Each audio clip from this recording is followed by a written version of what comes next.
Archaeological Survey of India report on the Gyanvapi Mosque complex became public. Archaeological Survey of India has submitted a sealed report on the Gyanvapi Mosque. Archaeological survey of India यानी ASI Gyanvapi मस्जिद की survey report Varanasi civil court में submit कर देती है और इस report की एक एक कॉपी हिंदू और मुस्लिम पक्षकारों को भी दी जाती है। ASI ने अपने सर्वे रिपोर्ट में साफ बताया है कि ज्ञानवापी मस्जिद के नीचे एक विशाल हिंदू मंदिर एग्जिस्ट करता था, यानी हिंदू मंदिर को तोड़कर ही ज्ञानवापी मस्जिद का निर्माण कराया गया था। ASI ने अपने सर्वे रिपोर्ट में ये भी बताया है कि सर्वे के दौरान उन्हें बहुत सारे इंस्क्रिप्शंस मिले हैं जो अरेबिक और पर्शियन लैंग्वेज में हैं। इससे साफ पता चलता है कि औरंगजेब के शासन के दौरान ही इस मंदिर को तोड़ा गया था और कुछ इंस्क्रिप्शंस देवनागरी, तेलुगु और कन्नड़ में भी मिले हैं, जिससे पता चलता है कि ज्ञानवापी मस्जिद के नीचे हिंदू मंदिर एग्जिस्ट करता था। सर्वे के दौरान ASI को हिंदू देवी देवताओं के 55 स्कल्पचर्स भी मिले हैं, जिसमें कुछ मूर्तियां भगवान विष्णु की हैं, कुछ मूर्तियां भगवान गणेश की हैं, कुछ मूर्तियां भगवान हनुमान की हैं और लगभग 15 शिवलिंग भी मिले हैं और 3 मूर्तियां भगवान नंदी की भी मिली हैं। और इनके अलावा 15 मेटल ऑब्जेक्ट्स भी मिले हैं, 93 मेटल कॉइन्स भी मिले हैं जो ईस्ट इंडिया कंपनी के ज़माने के हैं और कुछ कॉइन इनमें से शाह आलम बहादुर सेकंड के ज़माने के हैं। अब सवाल ये आता है कि ASI ने ज्ञानवापी मस्जिद का सर्वे किया ही क्यों, इसकी क्या ज़रूरत पड़ी और इस केस की प्रोसीडिंग्स कैसे हुई, इसके पीछे की क्या हिस्ट्री है, आइए हम जानते हैं। ज्ञानवापी मस्जिद जो लोकेटेड है वाराणसी उत्तर प्रदेश में, इसके बराबर में ही काशी विश्वनाथ मंदिर भी है जो हिंदुओं की एक प्रमुख आस्था का केंद्र है और ये जो मंदिर है ये भगवान शिव को समर्पित है। बहुत सारे हिस्टोरियंस का मानना है कि 12th सेंचुरीज में कुतुबुद्दीन ऐबक के द्वारा इस मंदिर को तोड़ा गया था। इस मंदिर को रिबिल्ड कराने के बहुत सारे प्रयास किए गए थे, लेकिन उन सब प्रयासों को नाकाम कर दिया गया था दिल्ली की रानी रियाजुद्दीन के द्वारा, जिन्होंने ऑर्डर दिया था मंदिर को तोड़ने का और इसकी जगह पर मस्जिद बनाने का। लेकिन फिर साल आता है 1669। अकबर के 9 रत्नों में से एक टोडरमल ने दक्षिण के पुजारी नारायण भट्ट के द्वारा इस मंदिर को दोबारा रिबिल्ड कराया। लेकिन फिर औरंगजेब के शासन के दौरान जो औरंगजेब था उनके ऑर्डर पर, जो कि हमें पता चलता है मसीर आलमगिरी पेज नंबर 51 से लेके 52 तक, जिसमें साफ औरंगजेब ऑर्डर देता है ये मंदिर ही नहीं बहुत सारे हिंदू जो स्कूल्स थे उनको भी तोड़ने का ऑर्डर दिया गया था। लेकिन फिर 1790 में 1790 में जो इंदौर की रानी थी अहिल्याबाई होलकर के द्वारा इस मंदिर को दोबारा बनाया गया। लेकिन जो प्रेजेंट में काशी विश्वनाथ मंदिर है वो ज्ञानवापी मस्जिद की जगह नहीं है, वो सेपरेट जगह पर है।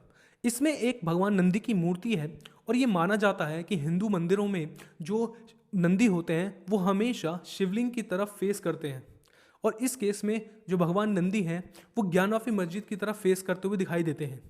तो इससे हिंदुओं का दावा और ज़्यादा मजबूत हो जाता है कि ज्ञानवापी मस्जिद के नीचे ही भगवान विश्वेश्वरा का मंदिर है। और इसी को देखते हुए बहुत सारी पिटीशन फाइल करी जाती हैं साल 1991 से लेकर साल 2022 तक। तो ये प्रोसीडिंग्स कैसी चली, आइए अब हम जानते हैं। साल आता है 1991 जब union government under the leadership of PV Narasimha Rao, जो उस टाइम के प्रधानमंत्री थे, वो एक एक्ट लाते हैं 1991 प्लेसेस ऑफ वर्शिप एक्ट।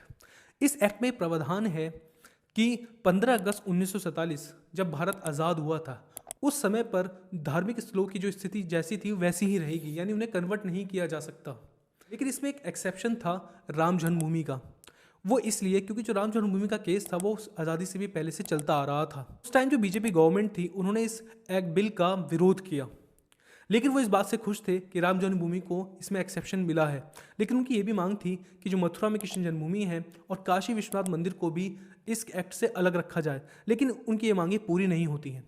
फिर 1991 में कुछ पुजारियों द्वारा एक पिटीशन फाइल करी जाती है वाराणसी सिविल कोर्ट में।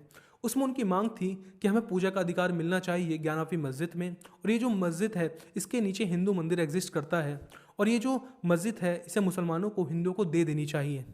लेकिन जो मस्जिद की मैनेजमेंट कमेटी है अंजुमन इंतज़ामिया, वो इलाहाबाद हाईकोर्ट जाती है इस पिटीशन के अगेंस्ट, जिसमें जो इलाहाबाद हाईकोर्ट है वो इस प्रोसीडिंग पर स्टे लगा देता है।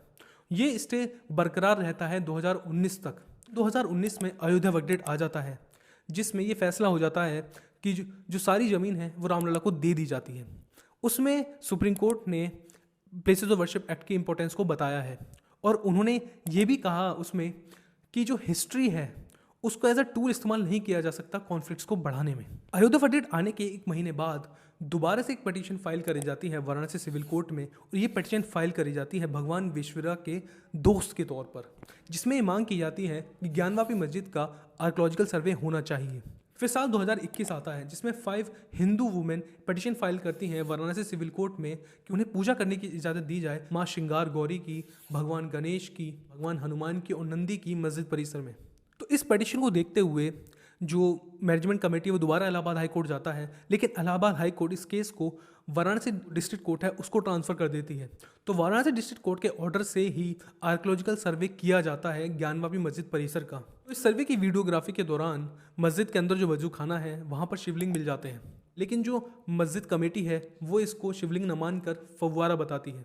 इस केस में जो हिंदू पक्ष के वकील हैं विष्णु शंकर जैन, वो सुप्रीम कोर्ट चले जाते हैं और वे डिमांड करते हैं कि ये जो शिवलिंग मिला है यानी जो वजू खाने के एरिया है इसको सेफ रखा जाए, यानी इसकी सेफ्टी की जाए। तो इसलिए सुप्रीम कोर्ट ऑर्डर देता है कि जो वजू खाना का जो इलाका है जहाँ पर शिवलिंग मिले हैं इसको सील कर दिया जाए। तो इस एरिया को सील करके बाकी पूरी जगह की वीडियोग्राफी कराई जाती है। तारीख आती है 23 मई 2022, जो वाराणसी के डिस्ट्रिक्ट जज हैं अजय कृष्ण विश्वेशा के अंदर इस केस की हियरिंग्स चालू हो जाती हैं और उन्हीं के ऑर्डर पर ये जो एएसआई ने सर्वे किया है ये सब प्रोसीडिंग्स आगे बढ़ती हैं। लेकिन अब सवाल आता है कि ज्ञानवापी मस्जिद की जगह क्या भगवान विश्वेश्वरा का मंदिर बनेगा?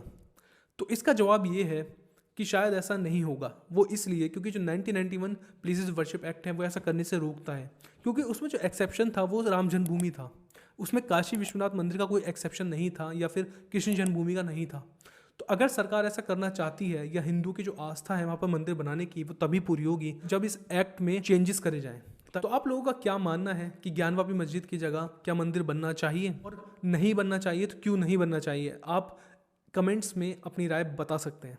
तो वीडियो आपको अच्छी लगी तो हमें चैनल को लेना सब्सक्राइब। मिलते हैं आपसे नेक्स्ट वीडियो में।